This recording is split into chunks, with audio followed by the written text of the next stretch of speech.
উপস্থিত সকলকে আমার প্রণাম ও ভালোবাসা জানিয়ে আমার কবিতা পাঠ। আজকের প্রথম কবিতাটা যে বিষয় নিয়ে কবি লিখলেন, আমার কবিতাটা সেই বিষয় নেই। এই আর্যিকর কাণ্ড নিয়ে আমি একটু অন্য দৃষ্টিভঙ্গি থেকে লেখার চেষ্টা করেছি আপনার কাছে।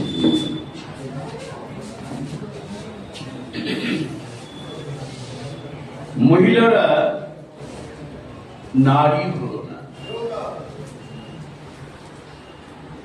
ভেবেছিলাম সধবা মেয়েরা সিঁদুর খেলবে না মায়ের সঙ্গে। 2024 অক্টোবর, কালিমালিপ্ত, জনে জনে মনে মনে একটাই প্রশ্ন। 9 আগস্ট রাতে আরজি করে কতজন পশু ছিল, কতজন খুনি? ভেবেছিলাম সধবা মেয়েরা সিঁদুর খেলবে না মায়ের সঙ্গে। তারা তো জানে একক অভয়া নয়, দেশ জুড়ে ঘরে ঘরে প্রতিদিন শত শত অভয়ার ধর্ষণ, খুন হতে হতে, ধর্ষিতা হতে হতে আরজি করের অভয়ার ঘুম ভাঙল। চারদিকে দেহ লোলুপ ধর্ষক, বসে সরকার, কোনো বিচার নেই।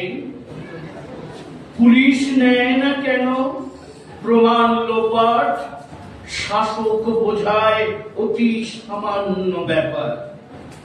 দেহধন থাকলে ধর্ষণ তো করবেই। বিচ্ছিন্ন ঘটনায় কান দিলে সরকার চলে না। অতএব চলবে না মিটিং, মিছিল, প্রতিবাদ। সব ঠিক হয়ে যাবে, সবাই থাকবে সুখী। শিক্ষা, শাস্ত্র, বিচার জুড়ে শয়তানের চাষে সরকার আছে মগ্ন, চৈতন্যহীন। ভেবেছিলাম সধবা মেয়েরা সিঁদুর খেলবে না মায়ের সঙ্গে। সব ভুল, সব।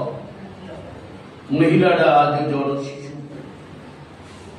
তারাই চায় না মায়েরা বাঁচুক। বোধ নেই, বড় নির্বোধ, অবোধ। গড্ডালিকায় ভাসে স্বামী পুত্র নিয়ে। মেয়ে ধর্ষিতা হলে কি আর আসে যায়? দেহধন থাকলেই পুরুষ তো ঠোকরাবে।